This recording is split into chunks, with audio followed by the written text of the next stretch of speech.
Hey, what is going on, guys? It's DK back at you with another video here of a day 10 of the Summer League. We're winding down here. We got the semifinals, so we got a 2-game slate. Real quick, I'm going to go over my lineup from last night. So this is what I ended up with Darrell Macon, Alexander Walker, Noah Allen, Yante Metten, Moag, McLaughlin, Karooks, and Jarrett Allen. So we got Washington news. Was it the first game? One of the first games that they were resting a lot of the guys, and Moab would start. I tweeted about him. Really liked him here. Put up 42 fantasy points, so that was huge. Noah Allen, didn't know a whole lot about him, to be honest, but I saw he was in that starting lineup, and he was like 4.4K. I needed a cheap guy, so I just rolled with it. I mean, it wasn't terrible, but it got me to a guy like Alexander Walker, who did great, and Jarrett Allen, the thumbnail for my video for a reason. I really liked him.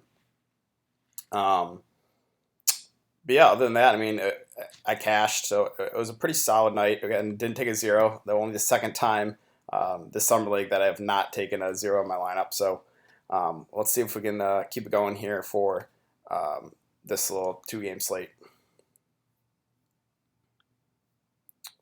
Okay.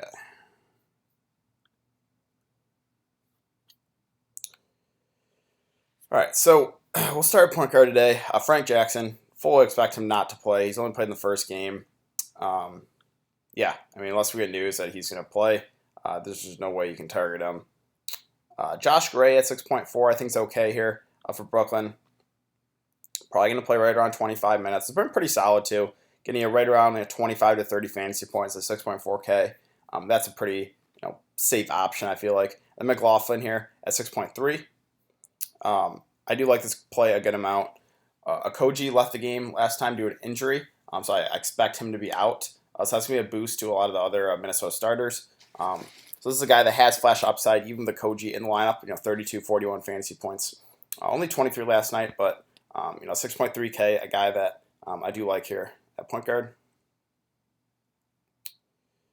Let's see, Aubrey Dawkins, don't think I had to go there. Jalen Adams, no thanks.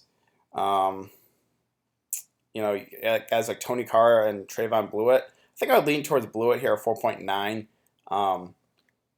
Played 25 minutes last game, so if we can expect him to play that again, I think he's a solid cheap option. But there's other guys in this range. I mean, you look to Tony CARR. He only played 12 minutes though. You could look to a guy like Dusty Hannas, who probably going to play about 20 minutes. If he can knock down some threes, he can get you there. There are some playable options in this cheaper range, but yeah, I think that's really about it. So let's move on to shooting guard. Alexander Walker at the top. I know it's expensive at 8.9, but it's a 2-game slate. I'm probably just going to play him and move on and figure out the rest of my lineup. I mean, this guy has his flash immense upside, so I see no reason in fading him. 8.9K, really like him. I got a Koji. I left the game to injury. I don't expect him to play in this game, so that's going to be a boost to some of the other Minnesota starters. Grayson Allen, just a guy I haven't played at all in Summer League. It's just the minutes. I mean, he's going to shoot the ball a good amount when he's out there, but I just would like it if he was playing more minutes, so I don't think I can go there. Mitch Creek would be a guy that probably picks up a little more usage there with Noah Koji at 5.9K. I think he's a pretty solid option. Let's see. These Memphis guys. It's just Memphis, the minutes are so spread out, but these guys in the mid-range, Harvey at 5.7, Conchar, I believe that's how you pronounce it, at 5.5. I think those guys are definitely playable just because they've been pretty solid fantasy producers. Let's see. And then in the cheap range, you got a guy, Theo Penson. Started basically every game here. Probably going to play right on 25 minutes. Now he's got, you got guys like Jarrett Allen and Karooks in the lineup eating a lot of that usage, but I think he's a good option here in the mid range. Yeah, I think that's really about it. So let's move on to small forward. Bates Diop here is at the top at 6.9. Only played 17 minutes, but this game was a blowout. Didn't do that well in that time. Obviously, we only shot 1 of 7. But with Noah Koji in there, again, it's a semifinal, so I assume he's going to probably play a few extra minutes. So I think Bates Diop perfectly fine here at 6.9. KENRICH Williams at 6.8. The minutes are just going up on him.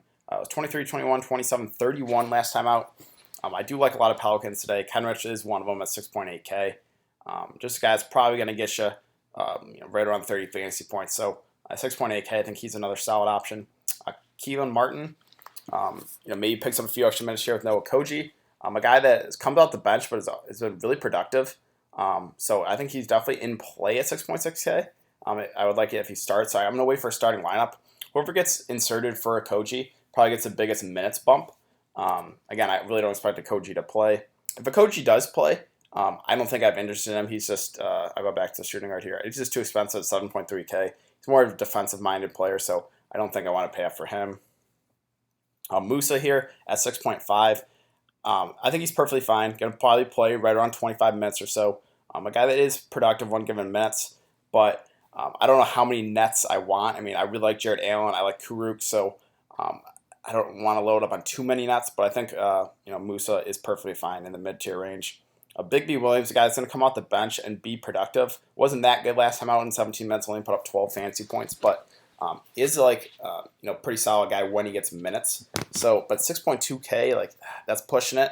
I think I would lean towards a guy like Silva right below him here at 5.7. I know he didn't have that good of a game last time out. Only shot the ball 2 of 9 for 11 fantasy points, but the minutes are more secure there. 26, 28, 28 minutes at 5.7K.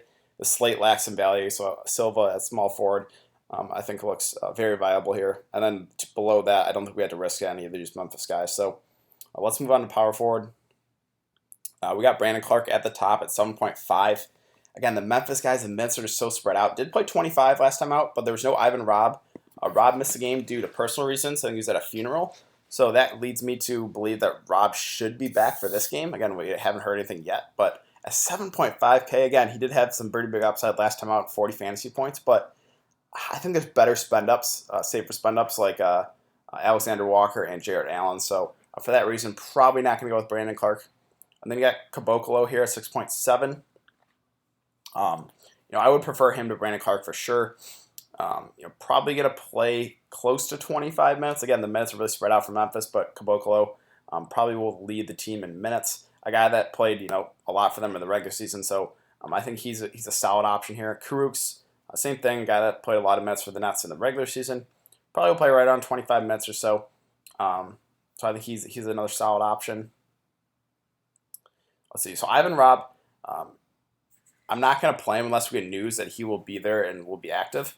But if he is going to, be available, I think he's a good, cheap option here at 5.8K. Would probably play, 22, 23 minutes because that's what he's played in the previous 3 games. So, again, he was a guy that played a lot for Memphis in the regular season and was super productive. 1 given minutes, even in the regular season, hasn't been that good in the summer league. So I would like to buy low on him if he does play at 5.8K. Again, the slate kind of lacks some value, so I do like Ivan RABB a good amount if he does play. Jordan Murphy, don't think he would get enough minutes to be viable.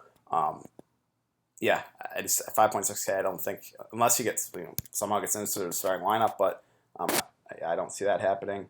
Cheatham here, I believe that's how you pronounce it. I could be pronouncing it wrong, but he's a guy that's probably gonna play 15 minutes or so off the bench. And he's aggressive when he's out there, so I think he's viable at 5.4K. Watanabe hasn't played the last few games, so unless we get confirmation he's playing, I don't think I can go there. And there's no one really below that, so I guess CLAXTON here, but the minutes, 13, 16, 20, 14, I think it's probably a better option. So let's move on to the center position. Jarrett Allen, I talked about how I really liked him in my last video. Really like him again today. In 24 minutes, put up 53 fantasy points. That's crazy. I like him again as a spend up. It's just a safe option. I should have his way here, so I do like him quite a bit here at 8.4. Then below him, we got Jackson Hayes at 7.8. I wouldn't mind the 2-center approach. The thing, though, with Jackson Hayes is the minutes. Only 21, 24, 25, but he's super productive also when given minutes. So I think he's definitely viable, a pivot off Jarrett Allen. You could even play in both if you really wanted to. Naz Reid, only played 17 minutes, but again, a lot of those Minnesota starters got limited minutes just because the game was such a blowout. So I think he's going to go really low owned, but he has flashed some upside one given time. 26 minutes the game before, put up 37 fantasy points. So I think a lot of the ownership is going to go to Jarrett Allen. A little bit's going to go to Jackson Hayes, and Naz Reid is going to go virtually unowned. So if you want to take that into consideration, I think Naz Reid still does have some upside. So I think he's playable. And then below that, there's really no one I would target. Christian Wood hasn't played any games in the summer league, and these guys, like, they're just not seeing enough minutes. So it's really these top 3 options for me at the center position. And I think that's about it. Again, guys, it's only 2-game slate. You're going to have to, if you want to win a tournament by yourself, you're going to have to have a pretty unique lineup. Maybe, don't use like $1,000 worth of salary or something like that. But yeah, that's about it. I will be very active on Twitter. If you guys don't follow me on Twitter, I'll have it in the description below. I'll retweet starting lineup information news when we get it. Again, guys, if you have been enjoying the content, I would really appreciate if you'd like this video and subscribe if you haven't already. And yeah, I will be back for another video. Tomorrow will be the championship game. It will be a showdown slate. I will break that down. So I'll be back for another video then. So I'll see you guys then.